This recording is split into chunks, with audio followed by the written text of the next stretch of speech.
आप सभी को मेरा प्रणाम, नमस्कार, जय जय श्री राम। भाई, मैं आपको गीता के 62वें अध्याय 2 के 62वें 63वें श्लोक का अर्थ बता रहा था, लेकिन आज मैं थोड़ा उसको ब्रेक करके एक महत्वपूर्ण जानकारी आपको देने का प्रयास कर रहा हूं कि हमारे सनातन धर्म में कहते हैं कि 5 गय का बहुत महत्व है, जिसमें गुरु, गीता, गंगा, गौमाता और गायत्री, ये 5 चीजें, मतलब 5, इनमें से एक की भी हम यदि साधना करते हैं तो वो हमको मोक्ष तक ले जाने तक का उसके अंदर शक्ति इतनी अद्भुत है। चूंकि मैं गीता के विषय में तो आपको रोज बताता हूं और गुरु के विषय में मैंने आपको बताया है और बताता रहूंगा, गौ माता के विषय में मैं आपको बताऊंगा, और गायत्री जो वेदों की माता है उनके विषय में मैं आपको बताऊंगा। आज मैं आपको गंगा के विषय में बताऊंगा कि आखिर गंगा हमारे लिए इतनी महत्वपूर्ण आखिर क्यों है, क्योंकि ये 5 गय में से एक महत्वपूर्ण है गंगा। और क्या इसका हमारे जीवन में महत्व है? भारत के अंदर इसको इतना पवित्र, भारत क्या, यदि मैं ये कहूं संपूर्ण विश्व के अंदर सबसे पवित्र नदी यदि कोई है तो वो गंगा है। तो मैं आपको इसके विषय में थोड़ा बताना चाहता हूं, क्योंकि गंगा के विषय में यदि आप जान लेंगे तो और उसकी स्नान करने जब जाएंगे तो मैं समझता हूं कि आपको और भी ज्यादा आनंद की अनुभूति होगी। क्योंकि जानकारी किसी भी चीज के विषय में हो, यदि हम क्या करते हैं आज तक, बुरा मत मानना, मैं किसी को पर्सनली नहीं कह रहा, किसी भी चीज के पीछे लग जाते हैं बस लाइन में।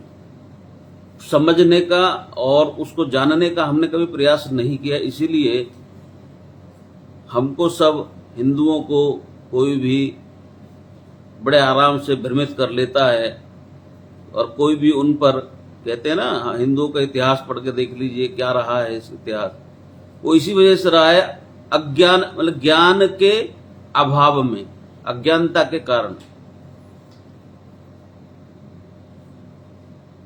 अब मैं आपको बताता हूं, गंगा को यदि हम भारत से हटा दें तो भारत को भारत कहना मुश्किल हो जाएगा। सब बचा रहे, गंगा हट जाए, भारत को भारत कहना मुश्किल हो जाएगा। गंगा को हम हटा लें तो भारत का सारा साहित्य समाप्त हो जाएगा।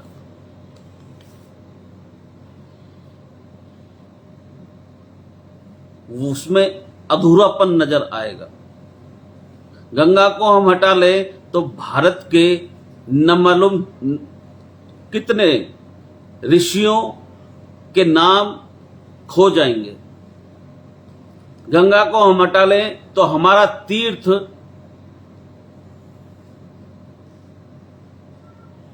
ही खो जाएगा,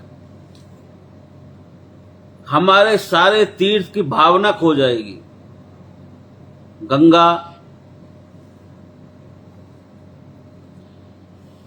के साथ भारत के प्राण बड़े पुराने दिनों से कमिटेड हैं, बड़े गहरे में जुड़े हैं।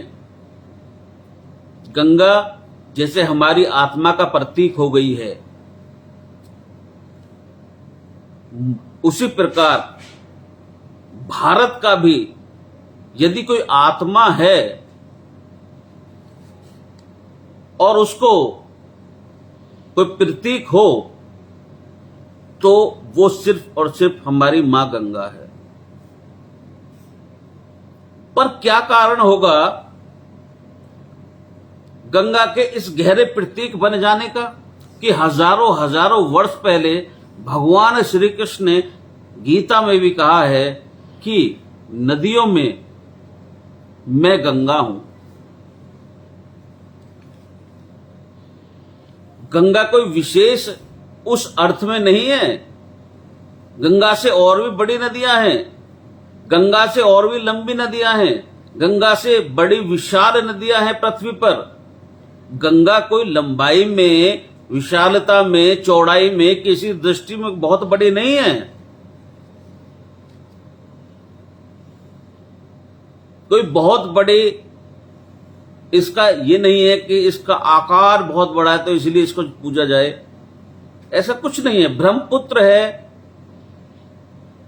अमेज़न है, एक नदी विदेश में, शायद अफ्रीका में कहां पर अमेज़न नदी है, और सैकड़ों नदियां हैं जिनके सामने गंगा फीकी पड़ जाती है। पर गंगा के पास कुछ और ऐसा है जो पृथ्वी में किसी और नदी के पास नहीं है। और उस और कुछ को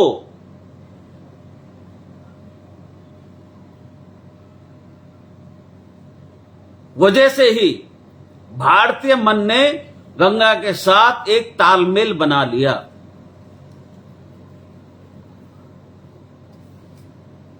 एक तो बहुत मजे की बात है कि पूरी पृथ्वी पर गंगा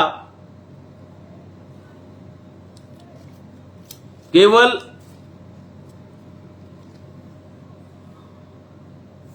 और केवल गंगा सबसे जीवंत नदी है,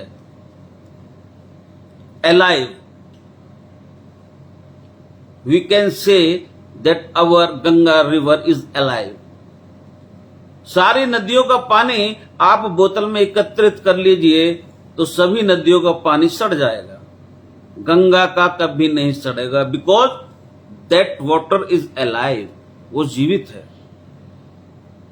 तो केमिकली गंगा बहुत विशिष्ट है, उसका पानी डिटेरिएट नहीं होता, सड़ता नहीं है, वर्षों वर्षों रखा रहे, बंद बोतल में भी रखा रहे तो अपनी पवित्रता, अपनी स्वच्छता कायम रखता है।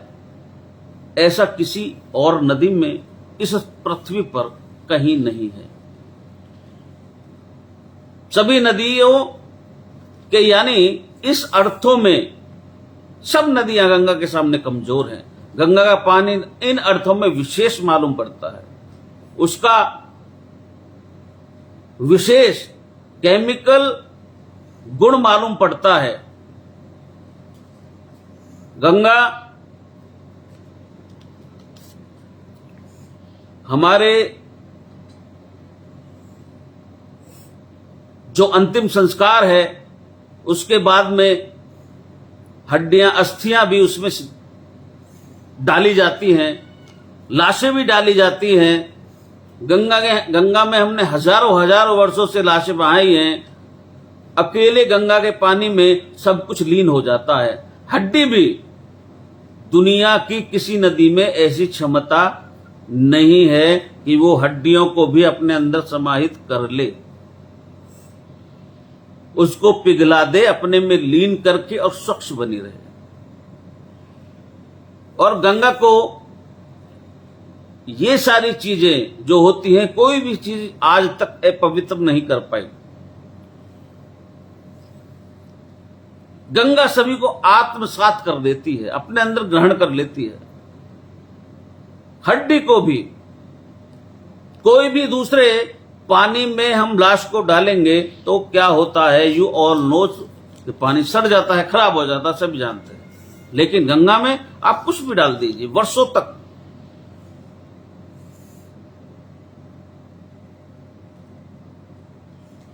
वहां पर, और नदियों में हम पानी कमजोर पड़ता है, लाश मजबूत हो जाती है।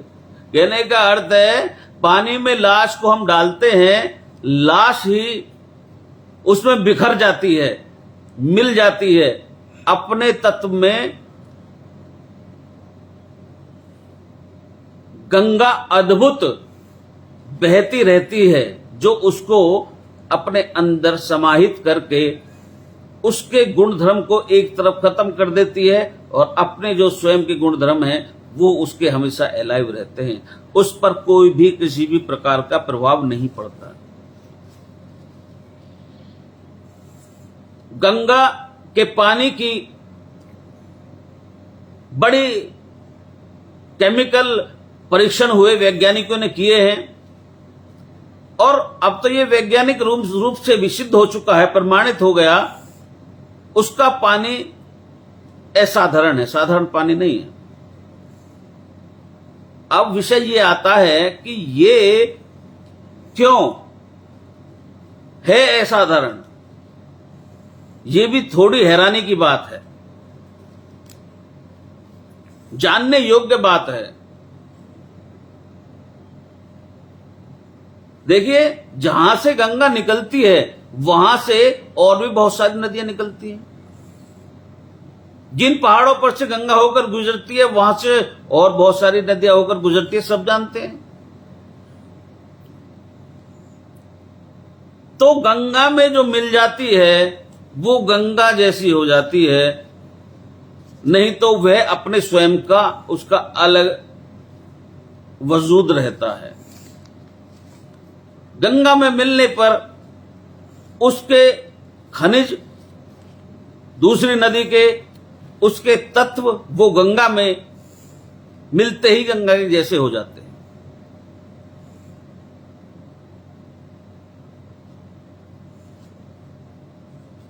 और आप ये देखिए कि गंगा में केवल गंगा का ही पानी तो नहीं होता। गंगोत्री जो लोग गए हैं उन्होंने देखा होगा, वहां से तो एक बहुत छोटी सी धारा निकलती है केवल। आगे जाकर यह धारा और नदियों में मिलकर दूसरी नदियों में मिलती है। वो पानी गंगा का और नदियों में आता है, विराट धारा बनती है उन नदियों में मिलकर, दूसरी नदियों के पानी को में जाकर मिलती है और उसके बाद में गंगा बनती है। वहां से सिर्फ छोटी सी धारा निकलती है। जब वो बड़ी नदियों में आकर मिलती है और नदियों में आकर मिलती है तो जब गंगा बनती है। ये भी देखिए एक बहुत ही विशेष अपने आप में चीज है। क्या होगा कारण? केमिकली तो कुछ पता नहीं चल पाया, वैज्ञानिक रूप से इतना तो पता चल गया कि गंगा असाधारण है,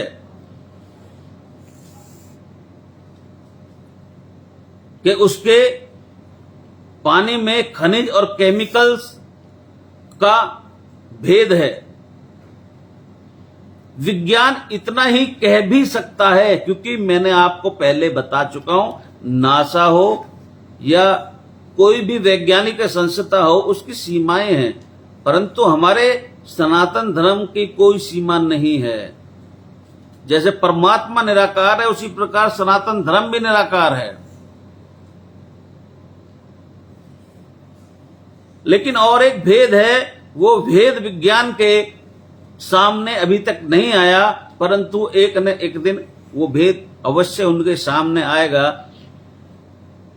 क्योंकि वो भेद हमारे सनातन धर्म से जुड़ा हुआ है। और वो भेद है कि गंगा के पास लाखों लाखों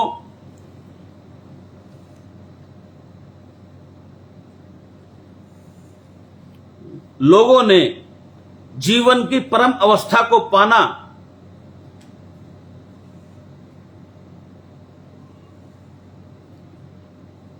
के लिए तपस्या की है।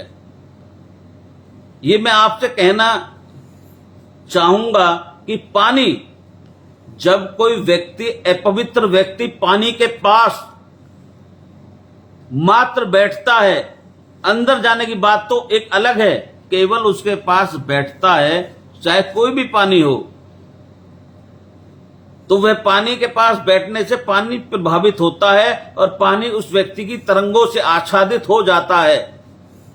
मैंने बताया था, ये भी बता चुका हूं, प्रत्येक व्यक्ति के अंदर से एक नेगेटिव और एक पॉजिटिव प्रकार की वाइब्रेशन क्रिएट होती है प्रत्येक चीज से इस ब्रह्मांड के अंदर। वो सारी चीजें मैं ऑलरेडी बता चुका हूं। उसी प्रकार जैसे पानी के पास में यदि कोई नेगेटिव तरंगों वाला व्यक्ति बैठेगा, जैसे हम लोग हैं सामान्य लोग, तो वह पानी प्रभावित होगा और पानी उस व्यक्ति की तरंगों को अपने में ले लेता है। पानी बहुत शीघ्रता से चार्ज हो जाता है।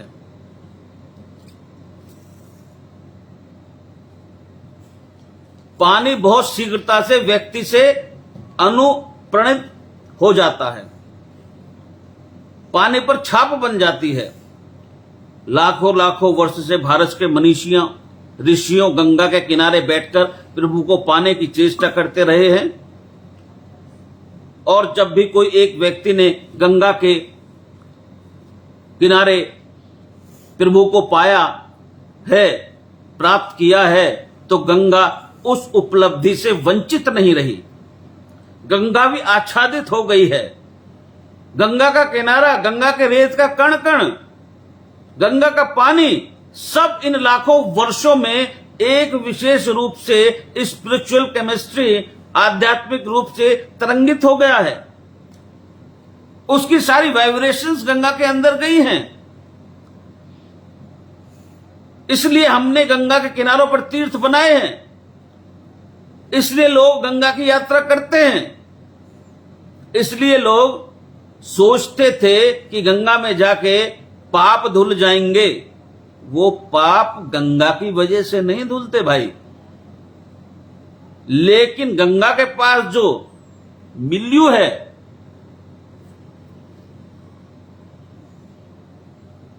गंगा के पास जो वातावरण है, वो जो लाखों लाखों वर्षों की छाया है, उस छाया में जरूर आप अगर अपने हृदय के द्वार खोलें तो आप वहां से दूसरे व्यक्ति होकर लौटेंगे। आज भी है ये बात, लेकिन आज गंगा का मजाक बना दिया है। लेकिन गंगा फिर भी अप्रभावित है। गंगा का जल आज भी असाधारण है। एक आध्यात्मिक यात्रा भी है गंगा, जो हमें पूर्णता की ओर ले जाती है बहुत आसानी से। एक नदी ही नहीं है। और इस तरह के बहुत से प्रयोग हुए। मैं आपको एक जैन समुदाय के विषय में बताता हूं। जैनों के 22 तीर्थंकर पार्श्वनाथ हिल्स पर निर्वाण को उपलब्ध हुए, यानी उनने परमात्मा को प्राप्त किया, निर्वाण प्राप्त किया। एक ही पर्वत पर 22 तीर्थंकर निर्वाण को उपलब्ध हुए। 24 तीर्थंकर वहां पर गए थे, उनमें से 22 तीर्थंकर परमात्मा को उन्होंने प्राप्त कर लिया, साक्षात्कार कर लिया। ये आकस्मिक नहीं मालूम होता है, क्योंकि 22 तीर्थंकर 24 में हजारों साल का फासला है। इन हजारों साल में ये 22 व्यक्ति अपने मरने के क्षण में एक छोटी सी पहाड़ी पर पहुंच गए। ये पूर्व नियोजित है, आयोजित है।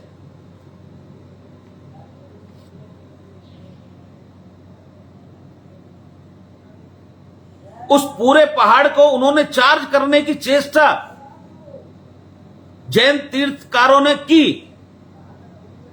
वो पूरा पहाड़, जब तक एक तीर्थंकर अपने शरीर को छोड़ता है तो ये घटना उस घटना से बड़ी है।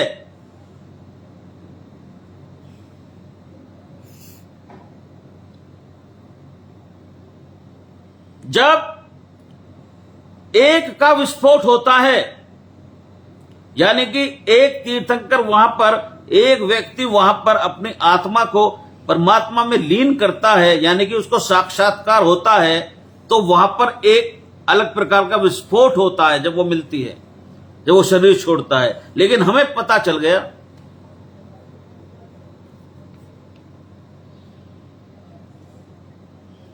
लेकिन दूसरी घटना हमें पता नहीं चली। ये तो पता चल गया कि तीर्थ शरीर छोड़ दिया, लेकिन दूसरी जो केमिस्ट्री है वो हमें पता नहीं चली।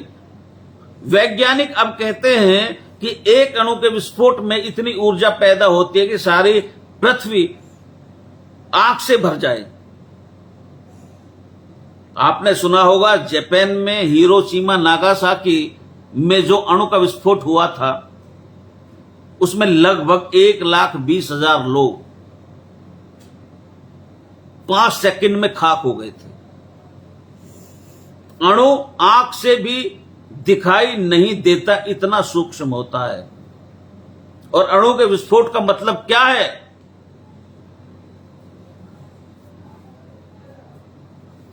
अणु के विस्फोट का मतलब क्या है?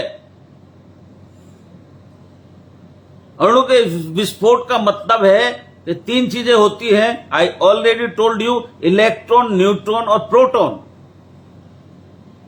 इन तीनों से मिलकर अणु बनता है। उन तीनों को अलग अलग यदि कर दिया जाए तो जिस शक्ति के द्वारा ये तीनों आपस में जुड़े हुए थे वह शक्ति रिलीज हो जाती है।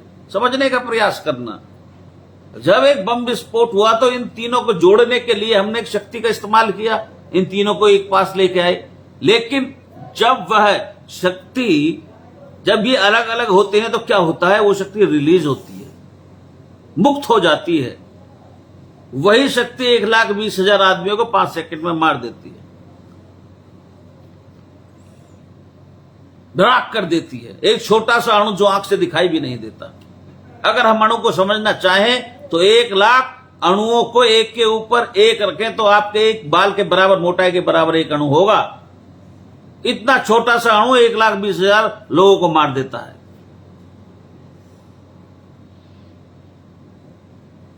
उस विस्फोट से, और जब एक तीर्थंकर की आत्मा शरीर से छूटती है तो जो शक्ति आत्मा को शरीर से बांधे हुए थी वो वहां पर रिलीज हो जाती है। पहली दफा करोड़ों करोड़ों वर्षों में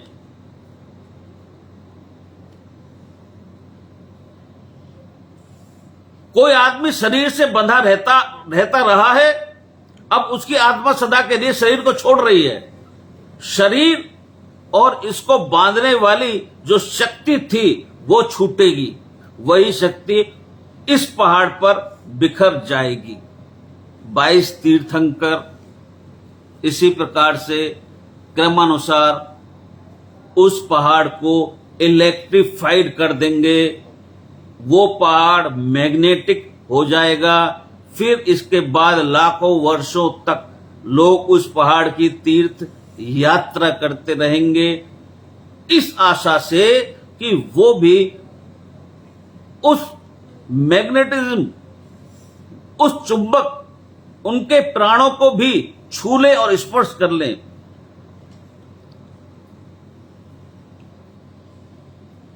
जैसे जैनों ने प्रयोग किया है पार्श्वनाथ हिल्स पर, ठीक वैसा ही प्रयोग हिंदुओं ने गंगा के किनारे किया है।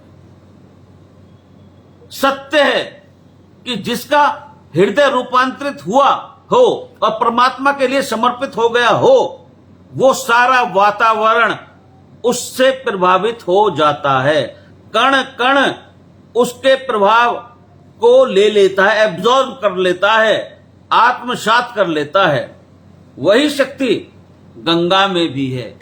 गंगा में कोई स्पेसिफाई ऐसी शक्ति नहीं है कि गंगा का पानी के अंदर कोई ऐसी चीज है, परंतु करोड़ों करोड़ वर्षों तक की जो तपस्या रही है संतों महात्माओं की, उनकी तरंगें जो गंगा में गई हैं वो गंगा को विशेष बनाती है। इसीलिए कृष्ण कहते हैं मैं नदियों में गंगा हूं। गंगा साधारण नदी नहीं है, एक आध्यात्मिक यात्रा है और एक आध्यात्मिक प्रयोग। लाखों वर्षों तक लाखों लोगों का उसके निकट मुक्ति को पाना, परमात्मा को उपलब्ध होना, उसकी द्वारा निकली हुई तरंगों के कारण सिद्ध हो पाया है। इसलिए भगवान कृष्ण कहते हैं आत्मा साक्षात्कार को करना ये एक बहुत दुर्लभ कार्य है। लाखों लोगों का उसके किनारे आकर जब उन्होंने ये प्रक्रिया की और वो अंतिम घटना को उपलब्ध हुए, वे सारे अपनी जीवन ऊर्जा को गंगा के पानी पर, उसके किनारों पर छोड़ गए। इसलिए कृष्ण कहते हैं कि मैं नदियों में गंगा हूं और हे अर्जुन, सृष्टि का आदि अंत और मध्य भी मैं हूं, सब कुछ मैं हूं। मैं कहने का अर्थ है यदि कोई मंदिर है, कोई भी मंदिर है, यदि उसमें पुजारी ना हो, उसमें भगत ना हो, मंदिर का महत्व कुछ नहीं है, नथिंग। उसी प्रकार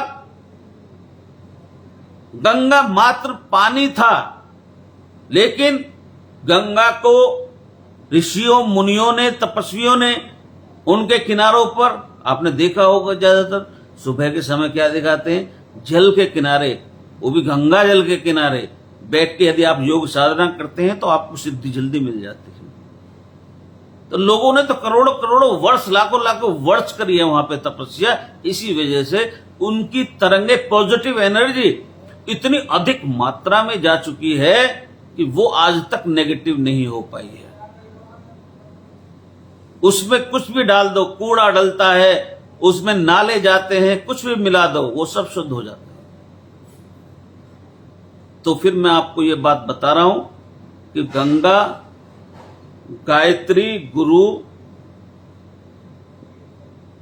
गौ और गीता, ये 5 हमारे जीवन में बहुत बहुत महत्व है इनका। ये ही जीवन है हमारा, मतलब I mean to say that एक एक चीज हमको मुक्ति मोक्ष देने के लिए पर्याप्त है।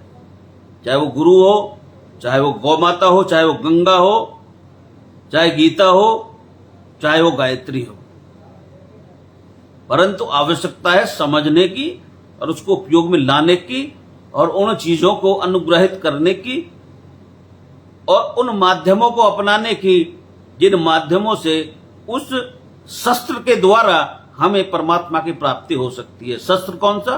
गौ, गंगा, गायत्री, ये 5 हमारे। मार्ग प्रशस्त होना चाहिए। मार्ग नहीं मिलेगा, कुछ भी हासिल नहीं होगा। मार्ग मिल जाएगा, थोड़ा करोगे बहुत बड़ा हासिल होगा। अब हासिल होना ये मत समझ लेना भैया कि दुनिया की माया आ जाएगी, ये तो एक अलग विषय है, उससे इस चीज का कोई लेना देना नहीं है। ना ही तुम्हारे ये कि भाई मैं दुखी हूं, परेशान हूं, कष्ट है, इन सब का कोई ये नहीं है कुछ भी। दोनों चीजें अपने आप में अलग हैं। जो कर रहा, जो किया है वो भुगतना है, उसे कोई नहीं, परमात्मा भी नहीं रोक सकता उसे। इसलिए अपनी तरफ से यदि आप अच्छा कर्म कर सकते हैं, सत्कर्म करने का प्रयास करें। और मैं आज आपको एक चीज बता दूं, वैसे मैं बता देता हूं, चलिए, बोलता नहीं हूं मैंने। सबसे बड़ा दान यदि किसी व्यक्ति के ऊपर, नहीं रहने दीजिए, मैं नहीं बोलूंगा, सॉरी। तो आपने मुझे सुना, बहुत बहुत धन्यवाद भाइयों। वो जो गीता का है जो 62वां 63वां श्लोक जिसको मैं आपको बता रहा था, बुद्धि नाशो तक, उसका एक लाइन ये है, केवल लाइन क्या है उसकी, कि जब किसी व्यक्ति की गलत दिशा की ओर कामना जागृत होती है उसे पाने की, और जब वो उसको नहीं मिलती तो उस कामना से क्रोध का जन्म होता है, और वो क्रोध फिर उसको द्वारा प्रयास करता है पाने के लिए, लेकिन नहीं मिलती तो क्रोध और ज्यादा बढ़ता है। और जब क्रोध ज्यादा बढ़ता है किसके प्रति? मोह, किसी चीज के मोह हो जाता है हमें, बहुत अत्यधिक मोह। क्रोध का मतलब हो गया किसी भी चीज का अत्यधिक मतलब आसक्ति, कि हमको चाहिए ही चाहिए, तो बुद्धि का नाश हो जाता है। वहां पर व्यक्ति जाकर कुछ भी कर सकता है हासिल करने के लिए, चाहिए ही चाहिए। इसी पर मैं आपको बता रहा हूं। अब वो किसी भी चीज का हो सकता है, वो अपने अपने जगह हैं, कई चीजें हैं इसमें। तो मैंने इसको खोल के डिस्क्राइब कर रहा हूं आपको। अभी तो मैंने बताई भी चल रहा, शुरुआत ही की है, 2 दिन बताया था, ये कई दिन मैं इसको बताऊंगा, पूरे ढंग से समझाने का प्रयास करूंगा। ये एक श्लोक ही हमारे जीवन को परिवर्तन करने के लिए पर्याप्त है, दोनों श्लोक। इससे पहले भी मैंने एक श्लोक बताया था आपको कि प्रेम, साधना, तपस्या, यदि हमें प्रेम जागृत, हमारे 4 जो अवस्थाएं हैं, वो 4 अवस्थाएं कैसे हमें, जब उच्च रस मिलेगा तो निम्न अपने आप ही समाप्त, उसकी वैल्यू खत्म हो जाए। इसी प्रकार दूसरे वाले में मैं आपको जयद्रथ की एक उससे बताना वाला था। जयद्रथ की महाभारत में जो किरदार जयद्रथ था, उसके जीवन से घटना बताकर एक उदाहरण आपको देना चाहता था, तो वो मैं कल दूंगा आपको। आपने सुना, बहुत बहुत धन्यवाद। जय श्री राम। गंगा के विषय में मैं समझता हूं क्लियर आपको हो गया होगा कि गंगा, पवित्र गंगा जब बनी, जब करोड़ों करोड़ ऋषियों ने अपनी पॉजिटिव एनर्जी गंगा को दी। और भाइयों, कुछ नहीं। आपने सुना, बहुत बहुत धन्यवाद। जय श्री राम।